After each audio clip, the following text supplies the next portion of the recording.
Hola, ¿qué tal? Muy buenos días, bienvenidos a este espacio de Evangelio en casa. Tenemos el gusto y la alegría de acompañarlos, Catalina y Rafael Ramírez. Vamos a orar y entregarle esta mañana a Dios. En el nombre del Padre, del Hijo y del Espíritu Santo. Amén. Señor, por la vida te damos gracias, por tu presencia te damos gracias, por la libertad que tú tienes para nosotros te damos gracias. Te pedimos que en este día tu palabra sea sanadora, sea liberadora y que nos dé la gracia de andar pensando dónde estamos atados, dónde estamos encadenados y que de una u otra manera hoy reclamemos en tu nombre la libertad que tienes para nosotros. Amén. Amén. Bueno, muy buenos días. Hoy vamos a meditar el Santo Evangelio según San Mateo. En aquel tiempo, llamando Jesús a sus 12 discípulos, les dio poder para expulsar a los espíritus impuros y curar toda clase de enfermedades y dolencias. Estos son los nombres de los 12 apóstoles. El primero de todos, Simón, llamado Pedro, y su hermano Andrés, Santiago y su hermano Juan, hijos del Zebedeo, Felipe y Bartolomé, Tomás y Mateo, el publicano, Santiago, hijo de Alfeo y Tadeo, Simón el cananeo y Judas Iscariote, que fue el traidor. A estos 12 los envió Jesús con estas instrucciones: no vayan a tierra de paganos, ni entren en ciudades de samaritanos. Vayan más bien en busca de las ovejas perdidas de la casa de Israel. Vayan y proclamen por el camino que ya se acerca el reino de los cielos. Palabra del Señor. Gloria a ti, Señor Jesús. Qué hermoso poder tomarnos el tiempo para meditar el Evangelio. La primera idea que quisiéramos trabajar hoy es: Jesús le da poder a sus discípulos. En esta semana hemos visto Jesús sanando, Jesús liberando, pero ahora Jesús está delegando, está otorgando autoridad y poder sobre sus discípulos. Es decir, Él nos manda de misión, pero no nos manda solos, nos da la gracia, el don que Él mismo tiene y que ha puesto por obra, ahora lo está compartiendo con los suyos. Él nos manda a nosotros a evangelizar y nos da esa gracia, nos da el poder para orar por los enfermos, orar bien sea por los del cuerpo o los del alma. Qué rico saber que esa autoridad hoy en día sigue dentro de la iglesia, que Jesús sigue sanando, que Jesús sigue liberando. Hay gente que le tiene mucho temor a estos temas, pero son evidencias de que el reino de los cielos está cerca. Por eso oremos por todos los discípulos de Jesús para que pongamos por obra lo que por su misericordia Él nos ha confiado, pero que en verdad no nos pertenece a nosotros. Bueno, muy bien, la segunda idea que podemos extraer de este Evangelio es: Jesús conoce a quienes envía. Veíamos en el primer punto que Jesús le da poder a sus discípulos. Sin embargo, debemos recordar que Él no le da poder de primerazo, por así decirlo. No, Jesús conoce su historia, Jesús conoce su nombre y los llama por nombre propio. Algo que me parece muy bonito de este Evangelio es que los nombra absolutamente a todos. Jesús conoce tanto sus defectos, sus pecados, como sus virtudes y sus luchas, y aún así los llama, los envía, les da poder. Así como Jesús conocía a sus discípulos y los envía en su nombre a esa misión, recordemos que también nosotros somos llamados y enviados por Jesús.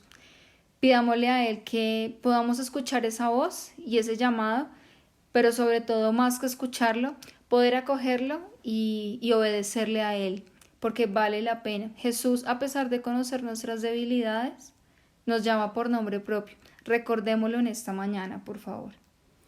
La tercera idea es: no te distraigas. La instrucción de Jesús es muy clara. Vayan a las ovejas extraviadas de Israel.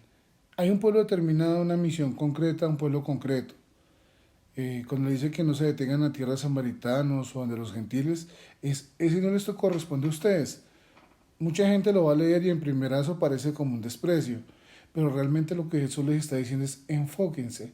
Recordemos que la intención del evangelista es presentar a Jesús como el Mesías, un Mesías con autoridad, el Hijo de Dios con poder para salvar, restaurar, bendecir, como solamente lo puede hacer el mismo Dios.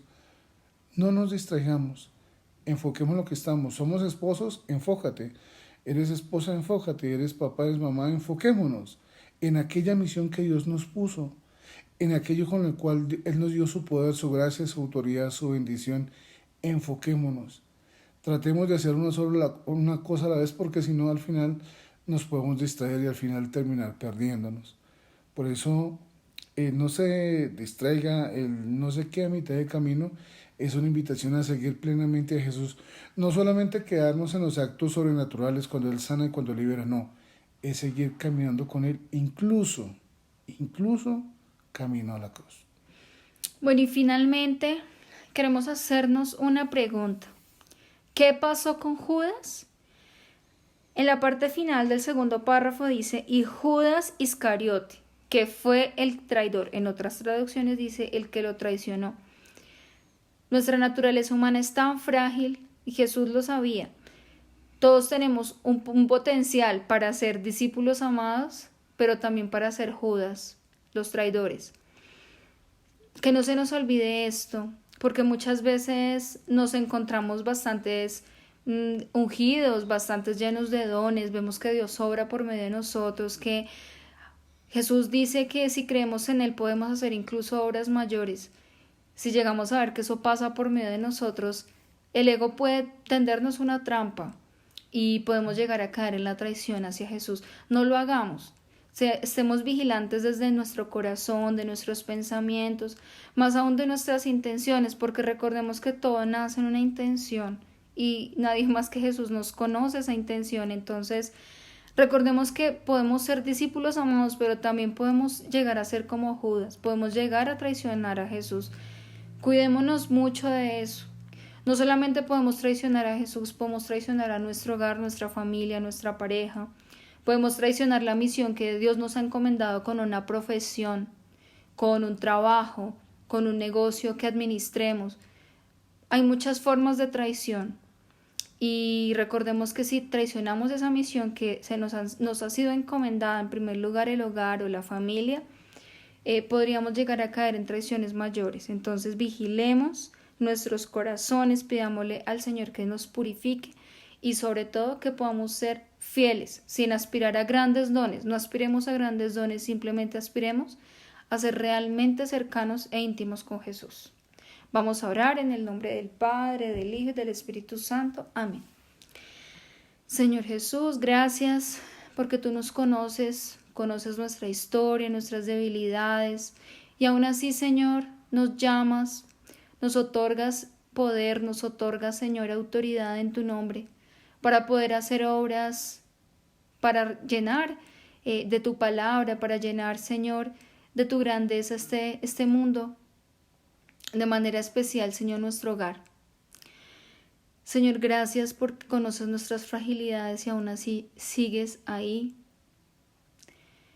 Danos la gracia de ser fieles a ti, Señor, y ilumínanos, Señor, siempre nuestra mente con la luz de tu Espíritu, Señor, y háblanos al corazón, háblanos a la conciencia, Señor, y no permitas que demos pasos equivocados.